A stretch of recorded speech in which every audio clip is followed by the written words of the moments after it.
aí, flechas do reino, é uma satisfação muito grande falar aqui nesse palco para vocês, no palco da Videira, lugar onde eu sou o Pablo Marçal, para quem não me conhece, e é um palco onde eu aprendi bastante aqui, aos pés de Gamaliel, né, do pastor Aloysio. Fiquei 20 anos, quase 20 anos aqui aprendendo a modelar, a fazer grandes coisas aqui a partir do que eu aprendi nesse lugar. Então, eu não sei quem está assistindo, eu só sei que você deve estar em alguns lugares do mundo, porque é uma grande oportunidade a tecnologia, é uma grande oportunidade você usar de ferramentas, de tecnologia para disseminar a palavra, a vida, o rio que flui dentro de você. Obrigado, pastor Aloysio, Naor, Rafael, e pela confiança de estar aqui nesse evento. Eu amo vocês e pode contar comigo aí por o que precisar. Esse dia, né, que você tirou sobre os flechas do reino, você tem que entender o que significa isso. Primeiro o reino. Onde eu aprendi o reino? Aqui nesse lugar, onde você está assistindo essa transmissão. Eu aprendi o reino e quando eu aprendi o reino, nada mais me interessa. Porque o que sai da boca de Cristo o tempo inteiro é chegar do reino. É tudo sobre o reino. O dia que eu me deparei com Apocalipse 3, 21, destruiu meu cérebro. 24 anos de cristão, eu não consegui ficar mais parado depois que essa palavra entrou no meu coração. Esse negócio do reino é muito forte. Por que a maioria das pessoas do mundo não entendem o reino? Porque elas têm medo de Apocalipse. O que significa Apocalipse? Significa o fim. Você vê Salomão falando, melhor é o fim do que o começo. Por que as pessoas elas têm medo do fim? Quem tem medo do fim não governa no agora. Lembra sempre disso. Pablo, quem são as pessoas que têm medo do fim? As pessoas que têm medo da morte. O fim é a morte. A vida ela é uma aventura na qual ninguém vai sair vivo dela. Se ela é uma aventura e ninguém vai sair vivo dela, o que você tem que fazer? Curtir essa vida, essa aventura na qual Deus colocou você. É uma grande aventura. E é muito interessante você destravar isso na sua cabeça, porque senão você leva essa aventura como um fardo. E o maior problema que existe na vida cristã é viver uma vida de fardo. Eu sei que às vezes a gente pode ter algum conflito de pensamento, mas tenta absorver o que é bom. Paulo fala para você ouvir de tudo e reter o que é bom. Existe uma coisa que eu percebi na vida cristã, é que se uma pessoa tem fardo, ela não vai prosperar jamais. As pessoas são sinceras, honestas, transparentes, esforçadas, mas não prosperam. Não prosperam por quê? Porque vivem acusadas. As pessoas aprenderam que Deus e diabo são forças igualitárias. O diabo é só um escravo. Uma pessoa que é cheia do Espírito Santo é alguém que está na verdade, ela governa, ela coloca principados, potestades, dominadores do mal, o diabo, Satanás, o anticristo, todo mundo debaixo dos pés, porque se alguém está cheio do Espírito Santo, não tem espírito maior que isso. E o que você não entendeu até agora é que o Senhor colocou você nessa geração para você explodir, não foi só para você brilhar. O Lúcifer queria brilhar, só era brilhar no coração dele, ele trocou pedras preciosas por minério, trocou por ouro, que é o material que estava no trono. Tudo porque ele queria se assentar num trono na qual ele não foi convidado. Vou te dar um código. Não tenta se assentar num trono que o Senhor não te chamou. João Batista, por exemplo, queria se assentar num trono que não era dele. Ele fez o handover, ele fez o bastão para Jesus, ele batizou Jesus, era para ter parado o ministério. O que ele quis? Ele quis um trono também. E aí na hora da adversidade, na hora da crise, que era a hora que ele tinha que mostrar quem ele era, ele questiona Jesus, perguntando, é você mesmo o Messias que a gente tem que esperar? Ah, para com isso, João. Para de querer sentar num trono que não é seu. O Senhor chamou cada um de nós, cristãos, nessa geração, para sentar em tronos. Aí você fala, mas que trono? O trono, eu quero que você abra e leia em Apocalipse 3, 21. Que foi um dos versículos. Tem mais de 33 mil versículos na palavra. E um dos versículos que mais mexeu com o meu coração, e até hoje, criou uma devastação dentro do meu interior. Apocalipse 3, 21. Inclusive, eu te desafio, você que é flecha do reino, a pegar seu celular e na Bíblia e digitar na pesquisa, no livro de Apocalipse, a palavra vencer, você vai se assustar. Vários versículos, por exemplo, Apocalipse 2,26 está escrito assim, ao vencedor eu lhe darei autoridade sobre as nações. Fala sobre governo de nações ao que vencer. Vencedor, na verdade, é quem está em Cristo, quem foi justificado por Cristo. O que eu quero que você entenda é que quando você andar mais um pouco, você vai em Apocalipse 3, 21, vai estar escrito, ao vencedor eu lhe concederei que se assente comigo no meu trono, assim como eu venci e me assentei no trono do meu Pai. Aí você vai andando, você não vai acreditar. Ao vencedor eu farei coluna do meu templo, do templo do meu Deus, da qual eu jamais o removerei. Ao vencedor eu jamais riscarei o seu nome do livro da vida. Ao vencedor eu lhe darei um nome novo, no qual só vai ter uma pedra e só vai ver que for vencedor. Isso é da democracia grega, né, antiga, que o eleito ele tinha um nome escrito numa pedra, era virada a pedra do eleito. E termina o versículo falando, e eu também vou ter um novo nome, se Cristo está falando. Aí você fala, o que é esse negócio de vencer? Tem os vencedores, tem os mais que vencedores. Esquece tudo agora que você sabe sobre o cristianismo e vamos olhar só para a natureza. O que é ser vencedor? Se você for olhar para a probabilidade matemática, o fato de você ter nascido, você já é um vencedor. Por quê? Porque a probabilidade de você ter nascido na corrida do espermatozoide é 1/400 trilhões. É muito assustador. O fato de você ter conseguido prosperar e chegado, porque você teve que prosperar, você teve que correr muito. Você teve que romper barreiras. Eu não sei se você sabe, naturalmente, toda mulher quando fica grávida tem um percentual de chance de perder o neném e é natural, 20%. 20% é o número natural de aborto, fora os provocados. Imagina os provocados, eu nem sei te falar. Mas você foi vencedor porque você venceu a primeira batalha. Pablo, mas eu nem estudei. Pois é, mas foi natural esse vencimento. Mas o que é o mais que vencedor? O mais que vencedor é quem já venceu a batalha. Só que como que você vence uma batalha que não é sua? Alguém venceu por você. E quando você entende que está vencido, você faz de tudo para não dar errado. Você já viu quando uma pessoa fala assim, só não joga isso no lixo. Tem um vizinho meu que é muito rico. Ele é filho de rico, eu não posso chamar ele de rico. A família dele é dona da maior transportadora, a maior empresa de logística do Brasil. Ele é meu vizinho. Eu não vou ficar dando dados demais, então você vai saber quem é. É o seguinte, ele é tão problemático que a família instituiu um salário para ele. Eu acho que é uns 50 mil reais por mês. E o salário de 50 mil por mês que ele recebe é para não ir para a empresa. E se ele pisar lá, ele fica sem um salário naquele mês. Imagina. Esse cara é filho de uma família rica e nobre, mas ele é um maconheiro, ele é um cara que dá trabalho. Para fumar maconha, você já sabe, vai destruir seu cérebro, isso é problema seu. Você é livre, não estou nem aí para esse assunto, fica para lá. Só que, o que acontece com esse cara? Ele dá tanto problema que a família falou assim, só para você não vir aqui, nós vamos te dar 50 mil. Senão você vai quebrar o que a família construiu. Então vale dar 50 mil reais para um cara desse. Imagina, agora imagina o Criador, através do seu Filho, que é Cristo. Ele cria tudo, ele justifica você em tudo, ele te dá a salvação, ele te dá o reino. Você acessa isso, mas você faz de tudo para jogar isso fora. Pablo, o que faz eu jogar isso fora? É simples, não entender o que é o reino, não entender quem é um rei. Os discípulos de Jesus não entendiam o que era o reino. O primeiro que entendeu foi João. Quando João entendeu o reino, ele só queria ficar com Jesus. Quando João entendeu o que era o reino, ele era o cara que colocava o ouvido no coração de Jesus. Ele queria recostar a cabeça o tempo inteiro de Jesus. Ele foi o único discípulo que não foi assassinado. Por quê? Porque ele entendeu o reino. E não é só isso, ele foi o único que viu o reino de verdade. Quando ele entendeu o reino pela fala de Jesus, ele entendeu, eu preciso ser simples como criança. E o que Jesus colocou no coração dele, na visão dele? Levou ele até o terceiro céu. Foi João que escreveu o Apocalipse. É tão assustador que você só vai ver o reino quando você entender a pessoa que é a dona do reino, é Cristo. A palavra diz assim, tudo é vosso, vós de Cristo e Cristo de Deus. Tudo é vosso. Se tudo é vosso, não há nada que não seja meu. Mas mesmo tudo que é coisa sendo meu, eu sou de alguém, eu sou de Cristo. E Cristo é de quem? Deus sacou Cristo. Ele ofertou e ele recebeu de volta. Quando você tem compreensão do que é o reino, você não fica atrás de sucesso, fama, dinheiro, besteiras. Você vai entender que de fato existe um reino e ele precisa ser exercido a partir da terra. Qual que é o grande engano? Os cristãos não sabem o que é o reino. E como tem várias pessoas aqui online, que se fosse os viderianos, só videriano, é que não precisaria explicar a diferença de salvação e reino. Mas salvação é paraíso, é desvio de rota do inferno e reino é governo. Você tem que entender isso. O ladrão lá na cruz quis assaltar Jesus. Eu já ouvi pessoas falando assim, ele é o ladrão bom. Não existe ladrão bom, todo ladrão é mau. Só que quando um ladrão está do lado de alguém que é bom, ele não aguenta ser mau. O outro ficou criticando até ver onde dava. Só que aquele, quando viu que era bom e o bom entrou dentro dele, porque quando você enxerga, você coloca isso para dentro.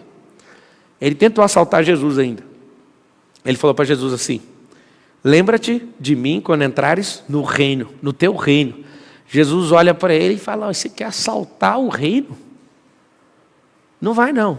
Estarás comigo hoje no paraíso. Você pode pesquisar no Novo Testamento, a palavra paraíso só aparece 2 vezes. O ladrão queria acessar o reino, mas não fez nada pelo reino. Não exerceu o reino em vida. Jesus não negou a salvação para ele, não negou o paraíso. Quando você percebe isso, é assustador. Inclusive o João Batista, que queria sentar no trono, Jesus fala, você é o maior do nascido das mulheres, mas é o menor do menor no reino. Você está fora. Quando você quer reinar numa coisa que Deus não te chamou, você vai arrumar um problema muito sério. Eu sei que algumas pessoas entram em parafuso quando eu falo isso, mas eu vou te falar, depois você medita, ora, vai lá na palavra e lê. Mas quando você quer ser o cabeça, sendo que tem um cabeça, a sua cabeça rola. Às vezes as pessoas confundem Deus com alguém que é permissivo com todas as coisas. Ele não é. Nós estamos sim na graça, Jesus é gracioso, mas o final da história é vingança. O final da história, vingança, não é alguém que tem rancor. A vingança significa, eu vou cumprir tudo que eu falei. Quando eu leio lá em Provérbios, escrito assim, ó, eu vou rir de você no final. A sabedoria falando, eu não dou conta de achar engraçado, eu fico com temor. Porque a sabedoria fica gritando nas esquinas, ei, gente louca, até quando que vocês vão fazer isso? E a sabedoria grita e grita, e a pessoa ignora. No final, ela vai rir da sua cara. É o que está escrito. Quando você tem compreensão do reino, as coisas da terra ficam tão normais, tão pequenas, que não faz sentido você morrer por elas. As pessoas morrem por causa de briga de trânsito, as pessoas morrem por causa de refrigerante, 180 mil por ano, morrem por causa de refrigerante. As pessoas morrem por besteira, por raiva, rancor, ódio, amargura. Mas não conheço ninguém que está morrendo pelo reino. O problema é o seguinte, quando você aprende um evangelho errado, você fica subjugado.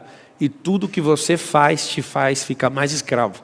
Mas quando você entende o reino, você governa a partir da vida que você tem hoje. O Senhor colocou todos os lugares na sociedade para a gente governar. Todos. Só tem um problema, quando você não tem compreensão do reino. Quando Jesus veio, o que Judas, o nome Iscariotes aponta, é que ele queria uma revolução. Essa revolução não era o propósito de Jesus naquela época. A revolução vai acontecer na volta. E Judas ficou tão frustrado com Jesus, porque ele queria que Jesus tomasse Israel de Roma. E como ele percebeu e ficou obstinado nisso, o que ele fez? Ele começou a vislumbrar um Jesus guerreiro, um Jesus que tinha que tomar na força da espada. E Jesus falava, eu não sou desse reino aqui, meu reino é dos céus. O que Jesus está fazendo? Ele está baixando o reino na terra. Ele veio, destravou seus discípulos, falou, agora vocês vão tocar o terror na terra. E eles tocaram muito bem. Apesar que muita gente não acredita, 2000 anos se passaram, só hoje tem 2,2 bilhão de cristãos. Não sei se pode chamar de cristão, mas pelo menos eles falam. Agora, o que me impressiona não é os 2,2 bilhão de cristãos. O que me impressiona é 35 milhões de pessoas foram assassinadas nos últimos 2000 anos por não negar Cristo. Quando eu vi esse número, isso eu fiquei assustado. Que evangelho é esse que eu não vejo pessoas morrendo por causa do reino? Aí eu entendi. O morrer não é tirar a própria vida. Porque o Senhor falou assim, eu não quero sacrifício, eu quero obediência. Obedecer o quê? A palavra. Se o Senhor colocou algo no seu coração, você vai ser alguém irritante. Você vai ter pessoas que vão te perseguir. E foi Jesus que falou isso. O tanto que ele coloca de perseguição, ele coloca 100 vezes mais de bonança. Ele coloca 100 vezes mais de recompensa. Se você fizer aquilo que eu chamo você para fazer, vai ter perseguição. Significa, é um bom sinal. E a perseguição é reputada 100 vezes mais como recompensa. Eu amo perseguição. A perseguição é uma prova do amor de Deus falando, continue correndo, porque eu acho que você está lento. Se ninguém está te perseguindo, você não está fazendo aquilo que Ele mandou você fazer. O que eu quero que você entenda é que, ou se você quiser entender, é que se você não tem ninguém para se opor, você não cresce. Interessante falar isso, porque no original, as pessoas acham que a esposa, ela é auxiliadora idônea, a expressão. Na verdade, no original significa opositora idônea. O que faz um casamento crescer? Tem uma esposa que é opositora ao marido. Só que é idônea. Não é alguém que quer destruir. Porque o Provérbios fala que a mulher, ela destrói a casa com a própria boca. É uma opositora idônea. Não é alguém que quer derrubar um governo do Brasil, igual você assiste. Mas é alguém que quer deixar você sempre no confronto, para você sempre avançar. Eu vejo a Carol, que é minha esposa. Diversas vezes, eu estou crescendo, aí eu falo, quer ver? Ela vai vir bater palma, ela vai me arrebenta. Eu falo, Jesus, por que você fez desse jeito? Podia dar pelo menos uma trégua assim, por que essas mulheres desse jeito? Você está lá empolgado, aí a pessoa vem e te arrebenta. Isso aí não é afronta, é confronto, é Deus que te ama demais. Deus está treinando você para você governar, porque se você for um banana, um balela, você não consegue governar, você precisa ser confrontado. Você é uma flecha do reino, você tem que entender que você está sendo disparado para lugares onde não existe o reino. O reino não foi estabelecido. Teve aquele momento onde Jesus, ele foi, em Mateus 4, ele foi questionado pelo diabo. Se você se curvar diante de mim, eu vou te dar esses reinos. As pessoas acham que é o reino do Alexandre o Grande, acham que é o reino de todos os reinados da terra. Ele está falando de reinos minerais, naturais. Estava falando de reino animal, de reino mineral, vegetal, porque esse governo estava nas mãos dele. Paulo fala que a gente, não sei se você já ouviu isso, mas você tem que colocar essa verdade para dentro. Paulo fala que nós vamos julgar os anjos. Da onde que Paulo tirou isso? Como assim vamos julgar os anjos? Você tem que entender uma coisa muito forte. Se vamos julgar os anjos, a gente tem uma potência muito grande. Foi chamado realmente para reinar. Não só na vida, mas depois dela. É muito assustador você ter o poder de julgar anjo. É muito assustador você virar a coluna do templo do Deus eterno. É muito assustador te prometer um novo nome. É muito assustador te chamar para você sentar no trono com ele. Quando eu entendi isso. Não tem uma crítica, não tem uma encheção de saco, não tem absolutamente nada que me para. Pelo contrário, eu fico pior cada vez mais. Essa palavra pior assusta muitas pessoas, mas eu fico pior 10 vezes. Quando alguém me persegue, eu fico mais louco ainda. Aí que eu ponho pressão, porque eu vejo que é o amor e o favor de Deus mandando eu correr. Você quis parar? Então peraí que eu vou pôr uns perseguidores aqui atrás de você. O que eu quero que você entenda é o seguinte. Esse reino, ele é real. Ele não vai acontecer. Lá em Lucas está escrito assim. Se alguém falar que o reino está ali ou em outro lugar, não está. O reino está em vós, diz a palavra. Se o reino está em vós, eu vou esperar morrer para reinar? Tem pessoas que falam assim, não, eu quero é só a salvação. Então por que você já não morre logo depois que você está salvo? Já está resolvido? Salvação não resolve o reino. Salvação é um desvio de rota do inferno. Todos pecaram, está em Romanos, e destruídos estão da glória de Deus.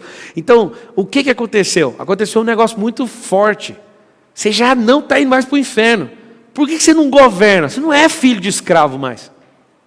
Governa, você foi tomado de volta. Só que as pessoas estão pensando o quê? Vou governar lá no céu. Você nunca vai governar no céu, você vai governar aqui na terra. Lá no céu já tem governo, tá? Por isso que está indo tudo bem lá. Na sua casa talvez não tenha. Na sua empresa talvez não tenha. Nas amizades que você tem também não tem governo. Eu vou te ensinar uma coisa sobre governo. Governo não depende do palácio. Você estar em palácio. Depende do palácio, está dentro de você. Tem uma pessoa que mexe muito comigo, e foi a história que eu mais ouvi quando eu era criança, a história do José do Egito. A minha mãe falava, eu vou contar uma história nova para você. Eu falava assim, o cara do José do Egito. Ela falava, eu já contei 2.000 vezes. Eu falava, eu quero ouvir de novo. A minha mãe colocou esse negócio de José do Egito dentro da minha cabeça, e quando ela não aguentava mais contar, eu falava, tem como a senhora contar de novo? Qualquer coisa que você perguntar do José, eu sei. As que eu não vi na Bíblia, eu já imaginei. Viajei, fui atrás de tudo que você imaginar do José. Vou te falar por quê. Porque me impressiona um cara que destrava a identidade, o propósito, a perseguição, a cadeia. O cara fez tudo. Mas o dia que Deus colocou algo dentro do coração dele, ele não abriu mão. O Senhor mostrou para ele, o sol, a lua e as estrelas vão se curvar diante de você. As pessoas não entendem esse propósito. Mas se o sol e a lua, as estrelas vão se curvar diante de você, eu vou te colocar no lugar mais poderoso que existe. Os da sua casa vão se curvar. O sol era José, a lua era a mãe e as estrelas são os irmãos. O que vai acontecer? Deus não falou assim para José, você vai ficar impressionado com isso. Deus não falou, José, eu vou te mandar para o Egito. E lá, você vai ser governante. Deus falou isso para José? Por que Deus faz assim? Deus dá uma visão, mas não conta os detalhes. Deus dá o mapa, mas não dá a instrução. Por que Ele faz isso? Você só vai receber o mapa, mas não vai entender nem como ler o mapa. Só vai aprender no caminho. Eu sou o caminho, presta atenção. O caminho, a verdade e a vida. Só vai ter relacionamento no caminho. Só vai prosperar no caminho. Só vai aprender no caminho. Só quem saiu do lugar que vai acessar. E aí, ele não conta para José, não, pode ir tranquilo, vão te prender, vão arrasar com você, mas eu estou com você. Não falou nada, ele só deu a visão. E aí tem um código poderoso na visão. Quando Deus dá a visão, Ele dá a provisão. Se a visão vem dele, pode ir descansado que vai funcionar. Mas a conta não fecha, vai fechar só amanhã. Pode sair poderosamente da terra de Gozém, aí no Egito, que você vai atravessar o deserto e vai chegar em Canaã. Mas e na hora que chegar no Mar Vermelho? Eu já te dei a visão de Canaã. vai que o mar vai abrir. É terrível isso. Eu te dei uma visão, você vai ser um grande empreendedor, uma flecha do reino. Aí você fala, mas não tem como, não tem nem dinheiro. Vai, que é no caminho que vai acontecer. É assustador porque o José não tinha maturidade emocional para aguentar, mas o caminho fez ele ter maturidade. O José não tinha maturidade para sair de casa, mas foi expulso. Sabe por que foi expulso? Porque sozinho ele não ia. Pega esse código. Expulsão significa, preciso que alguém me dê um empurrão. Quando alguém te expulsar de qualquer coisa, significa, você precisa de um empurrão. Então, quando eu entendi o que era isso, eu fiquei caçando um jeito de alguém expulsar. Porque é na expulsão que faz você pegar o impulso para cumprir aquilo que Deus chamou. Moisés, ele tinha que atravessar o deserto, só que Deus fez o que com ele? Ele poderia ter obedecido na quarta fase da vida dele, que era aos 40. Ele resolve matar um cara. O que ele faz? Ele foge. Era o movimento que ele tinha que fazer, mas era sem matar ninguém. Era para ir embora poderosamente. O que ele foi fazer? Ficar 40 anos rodando no deserto. Por que ele ficou 40 anos? Porque ele foi fujão. E ele tinha que fugir com o povo de Israel. Só que ele foi treinado no deserto. Nenhum israelita dava conta de sobreviver no deserto. Ele dava, porque ele foi treinado. Eu quero que você entenda que tudo que acontecer com você, Deus vai usar em prol do propósito. Aí volta com 80 anos e fala, vamos vazar agora? O povo não vai morrer no deserto. Vocês estão falando com especialista em deserto. Deus poderosamente atravessa. Mas como era um problema de crença de quem está 400 anos morando no Egito, ninguém queria enfrentar o deserto. O deserto é assustador. Só que tinha um especialista de deserto. Deus usa até as coisas erradas que acontecem na sua vida em prol daquilo que Ele te chamou. E aí ele vai embora e fica mais 40 no deserto. Por que ele aguentava aqueles 40 anos? Porque ele já tinha vivido 40, ele era especialista de fato de deserto. Existem alguns antropólogos que falam o seguinte, que não acontecia nada de milagre, é porque o Moisés era poderoso, que não abriu o mar vermelho coisa nenhuma, que a água estava baixa, ele sabia até o time que o mar vermelho baixava. A pergunta que eu faço para esses caras é como que o exército inteiro do faraó morreu afogado com água na canela, né? Mas deixa isso para lá. O que eu quero que a sua mente destrave agora e você avance como uma flecha de verdade é, o José não sabia para onde ir. Quando você não sabe, deixa com o Senhor, Ele vai te empurrar. Ele vai usar a tolice, a idiotice das pessoas para te empurrar. Vai usar a insegurança delas, os próprios bloqueios delas para te empurrar. E o José não sabia que tudo ia acontecer no Egito. Ele foi parar no Egito. Porque alguém colocou ele na rota. Vaza daqui. E ele vazou. Depois ele foi colocado poderosamente na casa de Potifar. Porque tinha uns dentes na boca, era inteligente, bonito. E por ser desse jeito, e por ser tão nobre, porque ele aprendeu com Israel, que é o pai dele, o ex-Jacó, né, que chama Israel, ele foi governar na casa de Potifar. A esposa de Potifar achou aquele homem tão maravilhoso e quis ter relação ali com ele, e ele não aceitava aquilo. Ele preferiu fugir da situação que ele fugiu, ela denunciou ele caluniosamente e ele foi preso.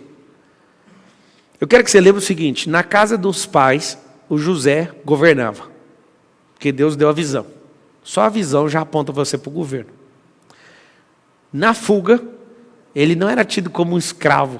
As pessoas, quando foram negociar, já queriam ele, porque ele tinha nobreza. Mesmo cansado, arrasado, estourado, as pessoas viam nobreza. Por que viam nobreza? Porque pôs ele num cargo de governo na casa de Potifar.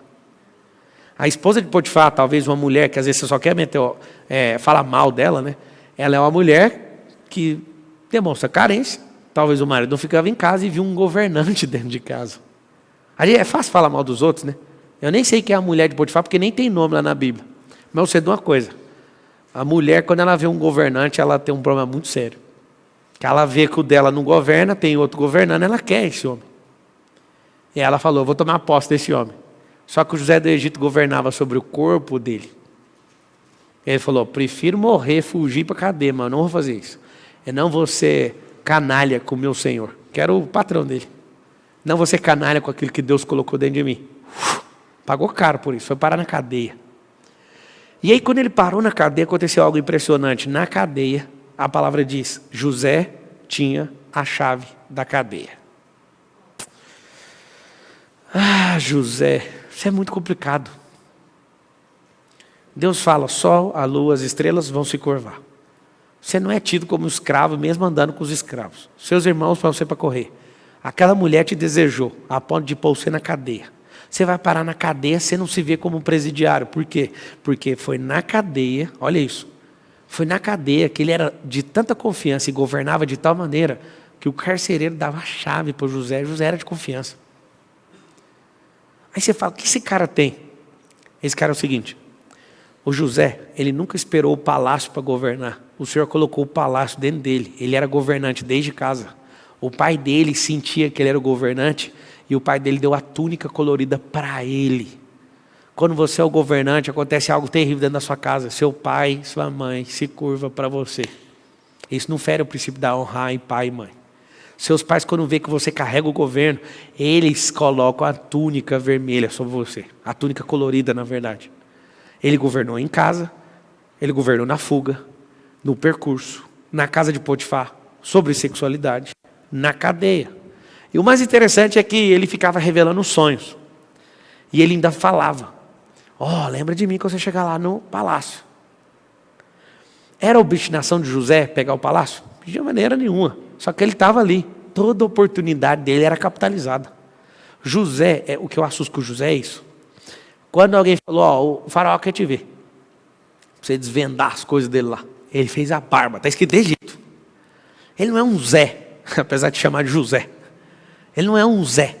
Ele é um José. Ele falou assim, se vou diante da presença do rei, eu vou de forma adequada. O José capitalizou todas as oportunidades que ele teve. Aquilo era uma flecha do reino, onde pisava era governo. Era na casa de Potifar, era no percurso, era na casa do pai, era na cadeia, agora ele ia lá como conselheiro. E o mais interessante é que na hora que ele entrega o conselho, foi assustador. Quando ele entrega o conselho para o faraó, ele era tão governante que ele viu o faraó inseguro com o conselho. 7 vacas magras, 7 vacas gordas. Ao contrário, 7 vacas gordas, 7 vacas magras. Ele olha e vê o medo do faraó. O que ele faz? Ele governa sobre as emoções do faraó. Ele fala assim, mas quem que é a pessoa capacitada que pode fazer isso para você? O faraó olha para ele, faz assim, eu acho isso maravilhoso. Ele faz assim, arranca o anel do rei. Tá aqui, José.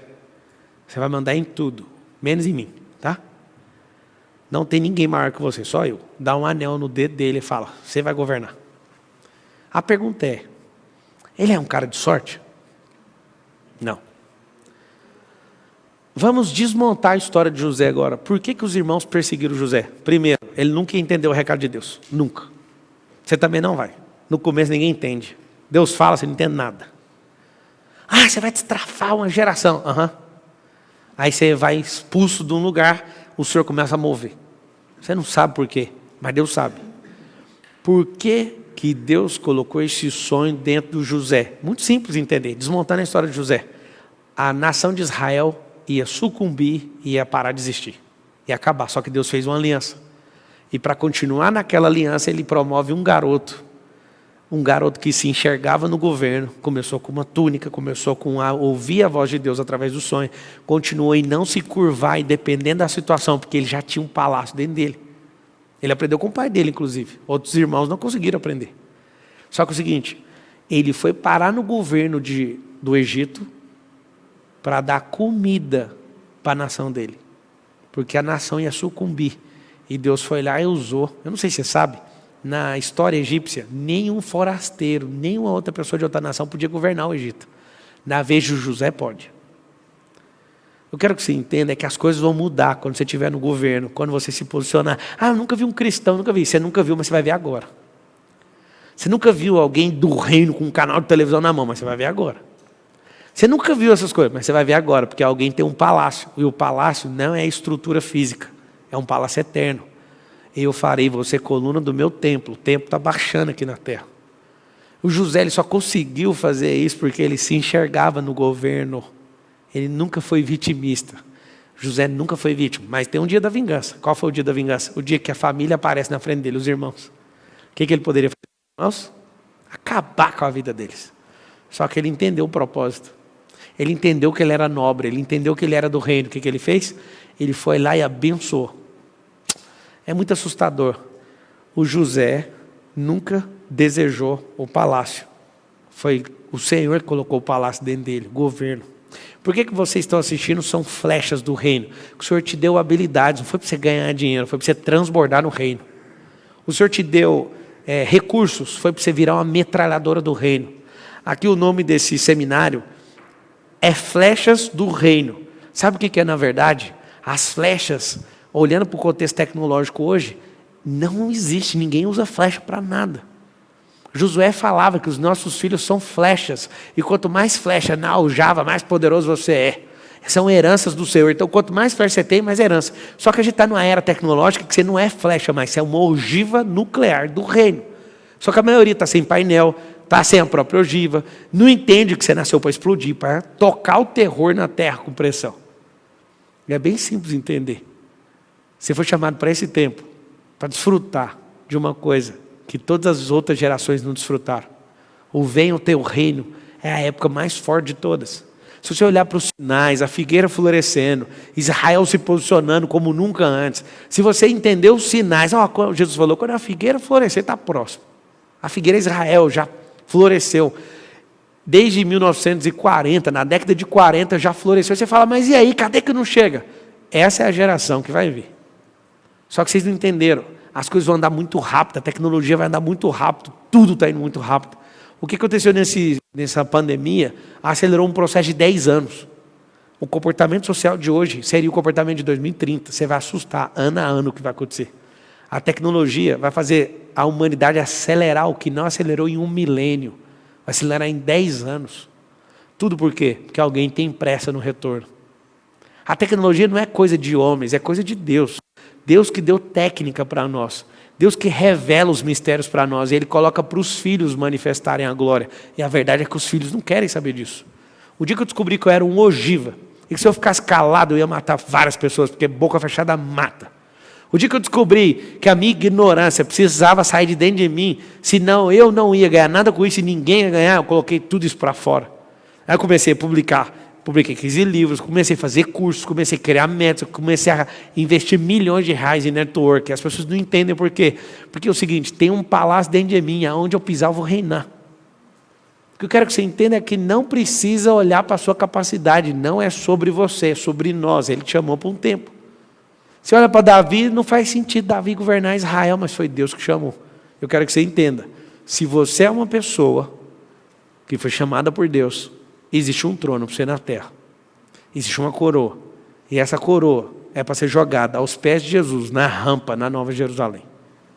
Aquilo que é instrumento de desejo e poder na terra, quando chegar diante dele, é instrumento de decoração para os pés dele. Aí eu te pergunto, para que você quer ter uma grande empresa? Por que você quer achar que só vai dar certo se for com a pessoa? Tudo que você tirar Cristo do centro, você esqueceu o reino. O reino é Cristo no centro. Não existe outra possibilidade. É Cristo no centro. Seja cristocêntrico. O reino é dele.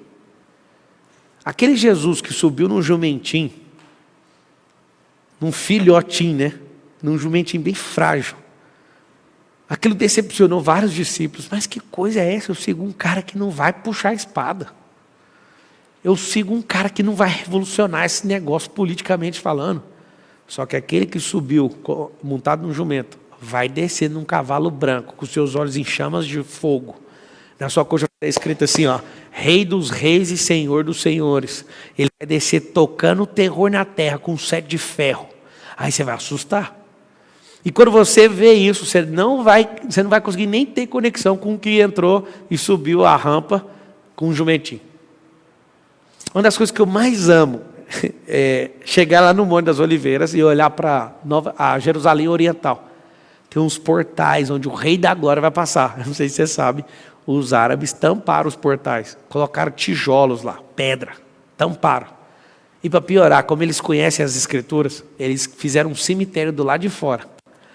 E eles acreditam tanto no que vai acontecer que eles fizeram um cemitério e eles têm uma crença que o Senhor ressurreto não pode passar perto de mortos, que eles querem impedir a entrada dele no Jerusalém. Mas dá vontade de rir tanto, porque eles acreditam mais do que os crentes. Por que eles acreditam? Porque eles fecharam o portão. Eles fecharam o portal. Eles colocaram esse cemitério. E eles, mais que todo mundo, esperam a volta de Cristo. E quando o Messias voltar, tem gente que está esperando a vinda, só que chama a volta. Vai ser assustador. Quando você entender que a sua empresa é uma máquina, é uma metralhadora do reino, você vai olhar para ela diferente. Quando você entender que as pessoas que andam com você são generais do reino, você vai parar de olhar e ficar com dó dessas pessoas. Você vai entender que nós fomos chamados para criar um movimento assustador no mundo. E tem uma coisa muito interessante, eu vejo o Brasil como a última nação. Se você for olhar para a dominação islâmica, acontece um negócio impressionante. O islamismo dominou na Ásia, que é o berço, dominou na África. 2037 termina de dominar a Europa, está dominando os Estados Unidos. O último lugar da Terra que eles deixaram para trás é onde? Brasil. Pablo, por que eles deixaram? Tem dois movimentos do Islã. Tem um movimento que é a Hégira e eu vou lembrar o nome. Sharia. Hégira e Sharia. Na Hégira, culturalmente, as pessoas se deslocam geograficamente, não quer treta com ninguém. Quando vai rodar a Sharia, aplica o quê? A lei islâmica para cortar, esquecer a lei do país e aplicar deles. A Hégira, sai todo mundo culturalmente com várias famílias e estabelece em treta. Na hora que está estabelecido um povo num lugar, aí começa a rodar a Sharia. É a lei islâmica. Aí, meu amigo, esquece a lei do seu país. Eles estão fazendo isso no mundo inteiro. Por que deixaram o Brasil por último? Talvez eles não tenham compreensão. Brasil vem de fogo, não de pau-brasil. Esse nome Brasil é de um judeu. Brasil é um fogo. A ipsis literis, a etimologia da palavra não é pau-brasil. Pau-brasil é que esse judeu vinha pegar para comercializar na terra. Existe um fogo nesse país que foi deixado por último. Por que foi deixado por último? Porque esse fogo está apagado.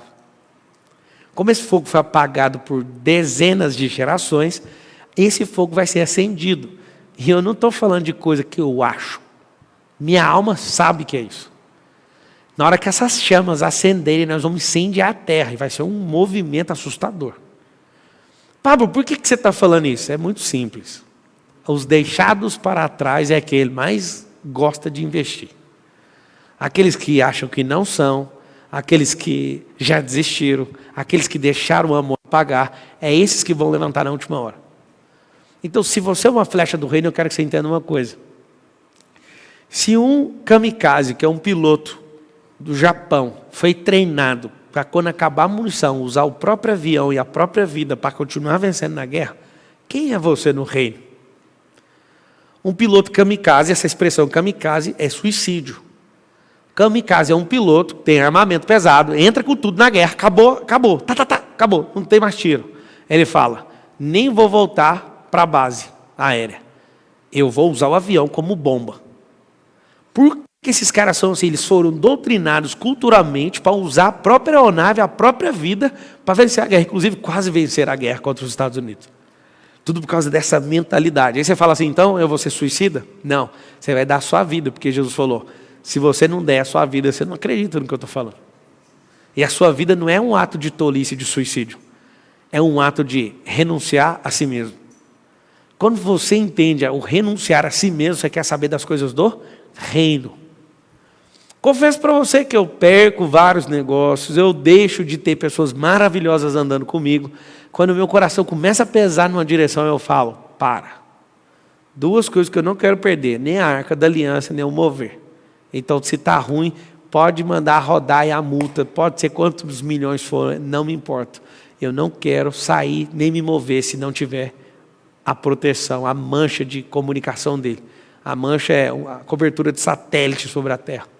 Eu não me movo de forma nenhuma se ele não estiver comigo. Às vezes eu acordo, estou com peso, aí eu falo, o que é isso? Toma essa decisão, isso aí está tirando você da rota. Aí eu falo, eu já sei que é ele. Por quê? Porque é uma doideira que eu falo para ninguém fazer. Não fala para ele tomar o controle da sua vida. Ele te deu o controle é seu. Deus é soberano. Mas ele não faz suas coisas. Nunca cai na besteira de falar para ele fazer por você. Se você falar para ele, ele vai te guiar. Aí ele vai falar, vai por aqui. Ele não quer mexer com isso, mas você deu o comando. E aí você segura. Ele vai te falar, respira aí agora. O coração está pesado. Está alguma coisa errada. Eu descobri como é que faz para discernir energia. É com isso aqui, ó. Nem eu acho. Não gostei do fulano. Isso é só uma reserva mental. Mas quando você faz assim... E a sua máquina flui naturalmente, está tudo bem. Quando não está, você sabe. Dá um negócio, um aperto. E o que é uma flecha do reino de verdade? Alguém que vai usar Você canta a música, eu quero ser usado da maneira que te agrada, em qualquer hora, em qualquer lugar. Mentira. Você gosta de cantar essas músicas porque está todo mundo cantando, mas sem entender a seriedade, você nunca vai ousar cantar essa música. A gente é muito festeiro, coletivista, mas na individualidade do reino, se acessando o mestre e colocando algo em você, vai ser pesado. A maioria das pessoas se olha como coisas. O Senhor te olha como alguém que sozinho consegue restaurar uma geração inteira. Quando você entende isso, não tem nada que te segura. O Senhor te chamou totalmente ao contrário. O que eu quero que você entenda é que essa liberdade que Ele te deu é inegociável. Ele te chamou para ser livre para uma coisa, para você libertar outras pessoas. O mais interessante que eu vejo na história é que as pessoas que eram realmente livres na Bíblia, todas elas foram presas. José, homem livre, foi preso. Daniel, homem livre, foi preso. Jesus, homem livre, foi preso. Paulo, homem livre, foi preso. Sadraque, Mesaque e Abednego, homens livres, foram presos. Por quê? Você consegue responder isso? Por que homens livres foram presos? Davi, um homem livre, foi preso pelos filisteus. Por que homens livres foram presos? Que a liberdade é assustadora. E mais vale um alienador pegar você e te prender, porque você promove uma revolução na sua geração. Por que prenderam Jesus? Porque a pessoa mais livre da terra pisou na terra e estava baixando os downloads tudinho. Em liberdade não dá para sair curando todo mundo. Prende esse homem. O que ele falou do templo? Prende esse homem. Se você está esperando não ter perseguição, você é um balela. É isso que eu quero te falar. Se você não espera perseguição, você é um balela nessa geração. Nem do reino você entende. Na verdade, você trabalha para o império. Eu consigo ver pessoas que são do império e pessoas que são do reino. Pablo, o que é o império? Das trevas. Como Lúcifer não quis servir no reino, ele preferiu liderar no inferno. O que é império? Quando uma pessoa constrói algo para ela. O que é reino? Quando a pessoa entende que é filho do rei e também é sacerdote. Engraçado que o rei da glória não quer filho folgado. Quer filho que desfruta, mas tem que entender que tem que servir, porque maior é o que serve. Se é uma flecha do reino, uma ogiva nuclear do reino, eu estou te vendo servir o tempo inteiro. Dependendo do que está acontecendo, eu só te ver servindo. Porque não tem ninguém maior do que aquele que serve. Não existe, eu nunca vi. Você fala, e os bilionários? Eu nunca vi ninguém servir mais que eles. Eles usam a inteligência deles, a sabedoria deles, e servem milhões de pessoas. Se você quiser pegar um código do reino, eu te conto. Se você quer acessar a frequência de bilhão, sirva milhões de pessoas. Você quer acessar a frequência de milhão? Acesse milhares. Se você acessar 1000 pessoas, você acessou 1 milhão. Se você acessar 1 milhão de pessoas, você acessou 1 bilhão. Você quer atingir trilhão, igual algumas empresas? Acesse bilhões. Oxi!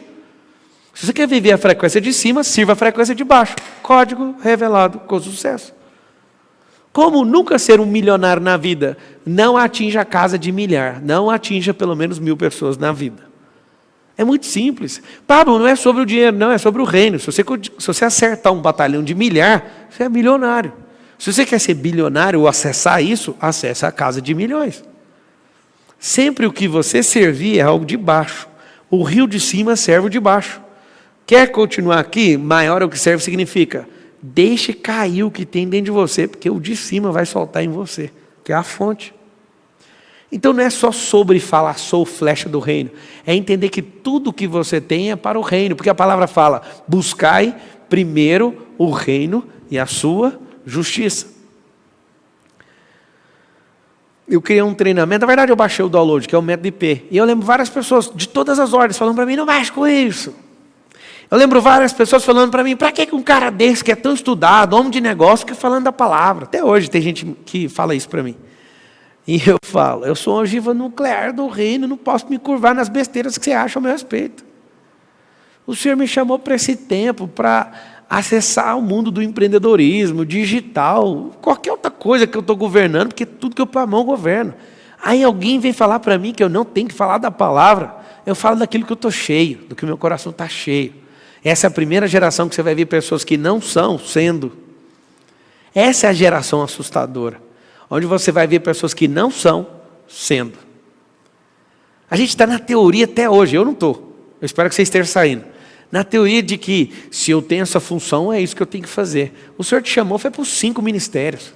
Tem gente que fica só em um. O Senhor te chamou para tudo que você imaginar. Quem reina, governa sobre os 5 ministérios. Ah, mas a minha teologia não é o suficiente para isso. É problema seu de crença. O Senhor te chamou foi para todas as coisas, foi para governo.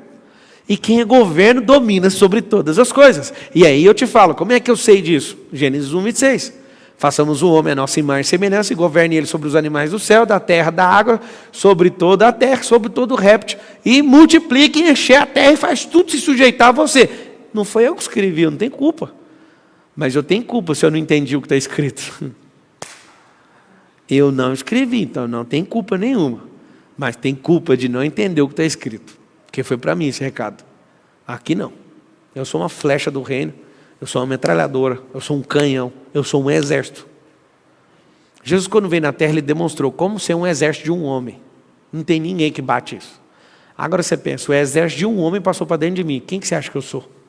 Um exército. Um exército com a minha família. Um exército com as minhas empresas. Um exército com o meu coração. Um exército com os meus amigos, com os meus sócios, com tudo que sou. Imagina os múltiplos exércitos dando tiro para a mesma direção. Sabe qual que é o problema do reino? É que as pessoas edificam impérios para si e querem brigar entre si. Nosso inimigo em comum é miséria, fome, doença, diabo, potestade, dominador do mal. E a gente fica brigando com os irmãos, uns com os outros. É uma verdadeira flecha do reino? Aceita as pessoas como elas são. Se é realmente uma ogiva nuclear do reino, está tudo bem. Esse irmão fala besteira, é igual lá em casa, meu irmão é de jeito. Só que a gente arruma um jeito de tirar a pressão no alvo que Cristo colocou dentro de nós para dar tiro uns nos outros. Esse é o problema. Por que o reino não explodiu até hoje? O reino, ele não vai ser um período que vai vir algo. Ele já começou, porque ele está em nós. Pablo, eu não entendo. O que é reino? O que é salvação? Vou te falar bem simples e eu vou terminar minha fala. Existe um prédio e existe um porteiro. O porteiro do prédio se chama Jesus. E todo mundo que estiver fora do prédio está sendo assassinado e mordido e arrancando pedaço e está assustador. Todo mundo morrendo. Só que se você bater na portaria, Jesus abre. Aí você entra. Só que Jesus avisa. Daqui a uns tempos eu não vou ficar aqui na portaria. Eu vou subir lá para o reino na cobertura. Você pode ficar na portaria salvando outras pessoas? Pode salvar em meu nome, pode abrir a porta em meu nome. Fechou? Fechou. Aí ele sobe lá para a cobertura. Aí você chega louco. Abre a porta! Jesus! Ah, falou o nome do porteiro, pode entrar. Aí entra. Aí a pessoa que está na portaria vai juntando um monte de gente. Aí a pessoa que falou com Jesus fala assim, eu não vou ficar aqui não, já tem muita gente abrindo essa portaria. Eu vou lá para a festa do reino. Aí ela sobe lá na cobertura. Essa história tem 2000 anos que aconteceu. Aí o reino, a festa tem 2000 anos, descendo até no térreo. O dia que ela chegar no térreo, vai estar todo mundo dormindo na portaria. As 10 virgens, que é aquela parábola, 5 tinham azeite, 5 não. As 10 dormiram na portaria. Está salva. A virgindade daquela parábola significa, não tem nada impuro, está salvo. Mas as 10 dormiram. Por quê? Porque não desejaram o reino. E aí quando Jesus descer no salão de festa, que fica no térreo, as 10 vai estar dormindo. As 10 dormindo significa, todo mundo que não desejou o reino, vai dormir nos últimos tempos. Quem não está dormindo, quem está no reino, quem vive o reino, não faz sentido dormir. Só dorme quem não está na festa. A festa não vai começar, a festa já começou, só que ela baixou agora, lá na portaria, está todo mundo dormindo. Quando você tem entendimento e revelação e discernimento disso, não tem como dormir mais. E aí às 10 acorda, ai Jesus, eu nem conheço vocês, o que vocês estão fazendo aqui? Mas foi eu que abri a porta para os outros, foi eu que expulsei demônio, eu que curei. Jesus olha e fala, mas não te conheço. Por que não conhece? Jesus não tem amnésia, ele não conhece porque não teve relacionamento. Eu te pergunto agora, você que está assistindo, você que é uma flecha do reino, você que está no seminário Empreendedores Radicais, a pergunta para você é, você é mesmo uma flecha do reino? Você tem coragem de dar sua própria vida para aquilo que Deus te chamou? Você tem coragem de ser como José do Egito, que pegou a visão e confiou na provisão e foi? Se você tem, nada vai te parar.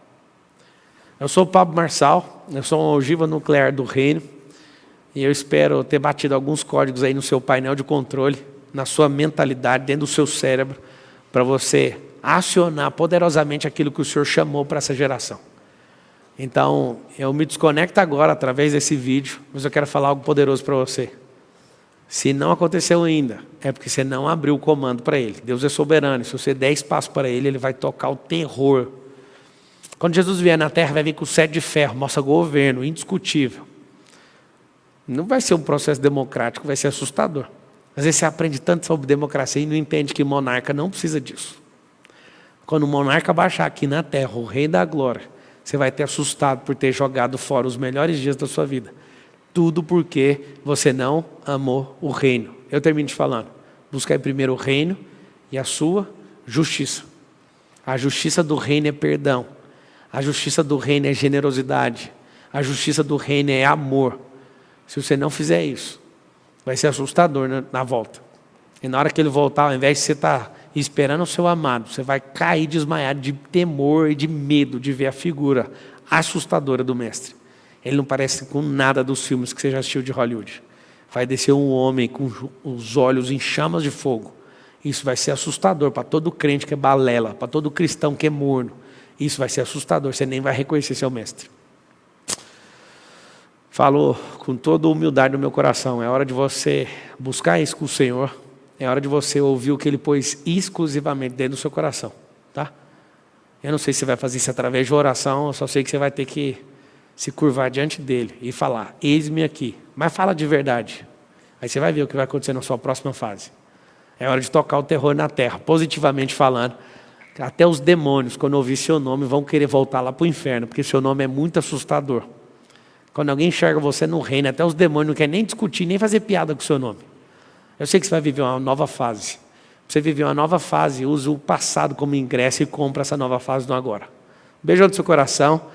E que o Senhor continue avançando com você e que você avance com Ele, tá? Porque abençoar Ele já te abençoou antes da fundação do mundo. É nóis.